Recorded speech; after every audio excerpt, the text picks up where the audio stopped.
El misterioso monje Grigori Rasputín fue un personaje clave en los últimos momentos de la Rusia imperial, la dinastía Romanov, antes de la Revolución Rusa de 1917. La enorme influencia que ejercía en especial sobre la zarina Alejandra, esposa de Nicolás II, despertó las envidias de ciertos personajes que orquestaron su asesinato, no sin hallar grandes dificultades. Pero, ¿quién era Rasputín? Grigori Yefimovich Rasputin nació el 21 de enero de 1869 en el pequeño pueblo de Pokrovskoye, Siberia, en el seno de una familia campesina y analfabeta. Su padre, Yefim Rasputin, era un granjero que trabajaba la tierra, y su madre, Anna Parshukova, se dedicaba al hogar. En su juventud, Rasputin fue conocido por ser un niño travieso e indisciplinado, lo que le valió el apodo de Rasputin, que en ruso significa depravado o desenfrenado. Este apodo acabaría convirtiéndose en parte de su identidad.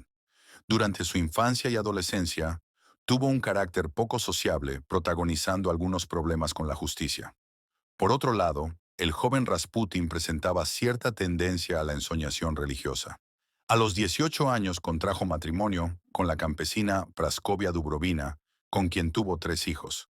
Pero atraído poderosamente por la mística y aburrido de su vida conyugal, Rasputin abandonó a su familia para ingresar en el monasterio de Verkhoturye en 1897. Sin embargo, tampoco estaba a gusto con la estricta disciplina monacal, por lo que decidió unirse a la secta de los flagelantes o Listí. Este grupo precristiano, condenado por la Iglesia Ortodoxa, mantenía una laxa doctrina en cuanto a la vida religiosa se refería. Solían protagonizar encuentros de carácter lascivo, unidos a una posterior penitencia física. Según algunas fuentes, con el paso del tiempo, Rasputin se convirtió en uno de sus más acérrimos seguidores, aunque otros dudan de estos supuestos actos. En 1904, nació el zarevich Alexei, único hijo varón del zar Nicolás II y de la zarina Alejandra, futuro heredero al trono imperial de Rusia.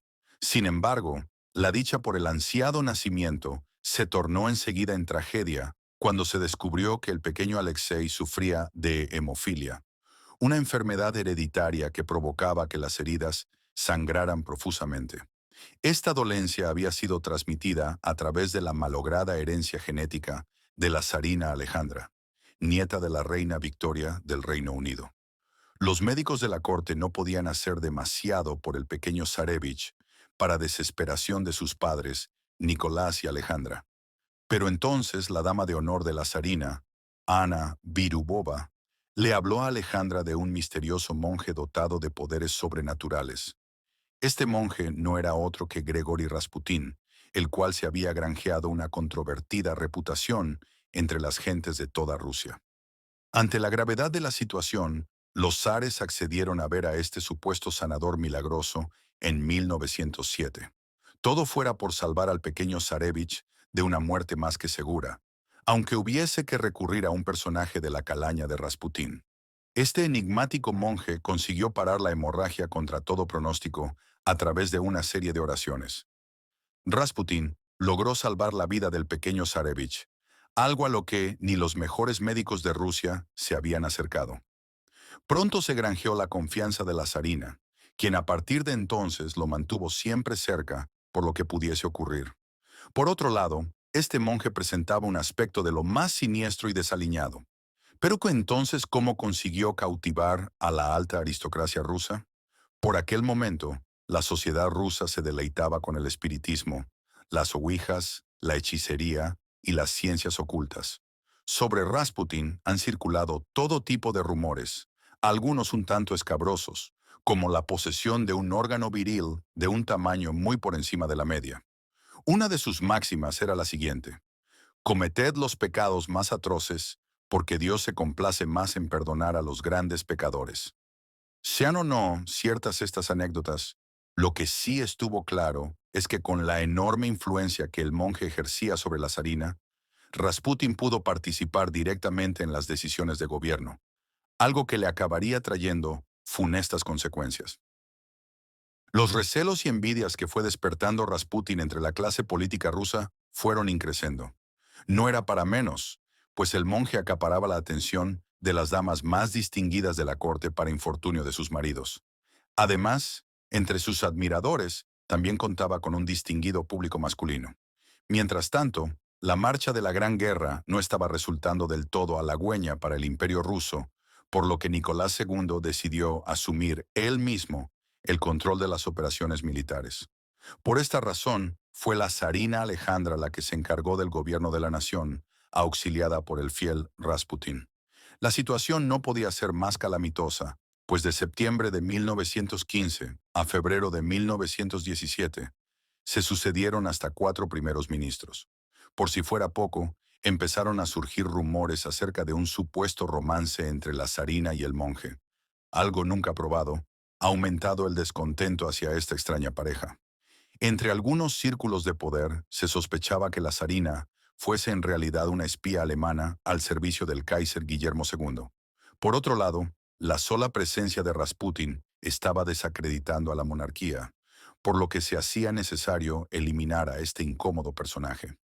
Además, su control sobre la zarina era cada vez más intenso.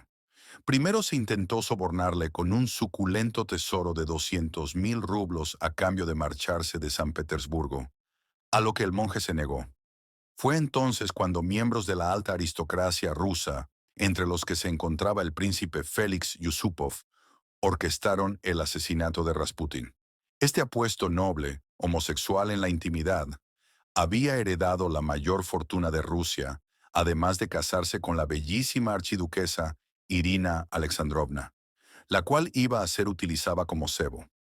Se dice que el propio Yusupov había mantenido encuentros carnales con Rasputín, por lo que sentía verdadero temor de que el monje utilizase aquellos escarceos como chantaje.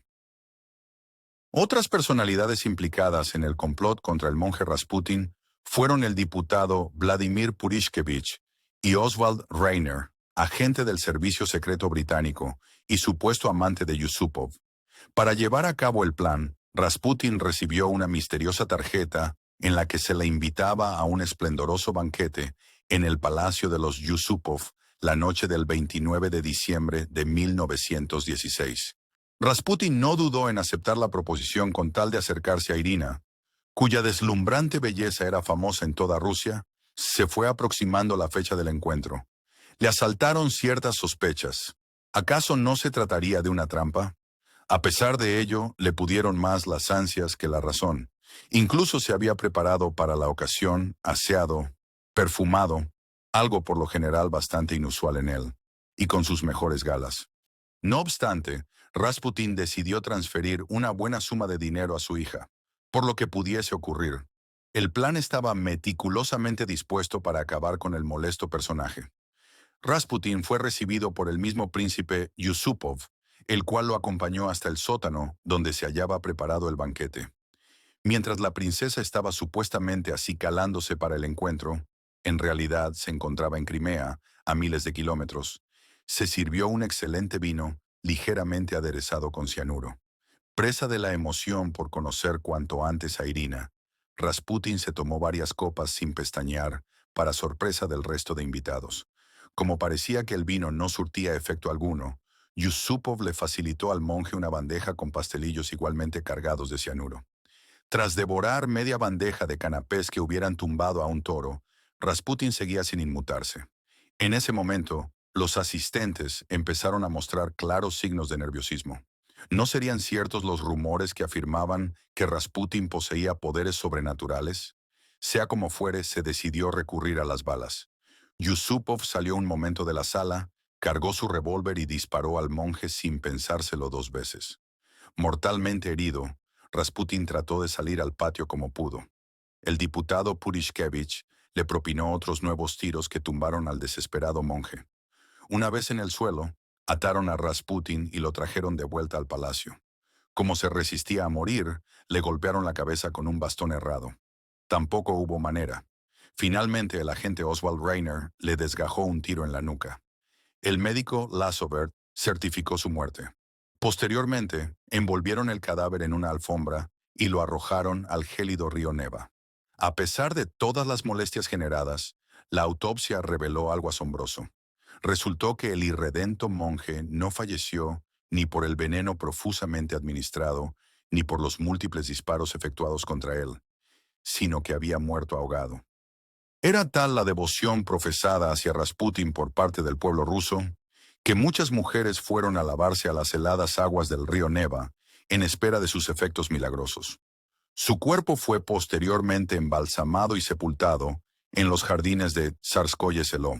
La zarina se debatió entre el pesar y la ira, aunque la eliminación de su más cercano confidente no alteró el curso de los acontecimientos que acabarían con el derrocamiento de la familia imperial rusa en 1917 y su posterior asesinato al año siguiente.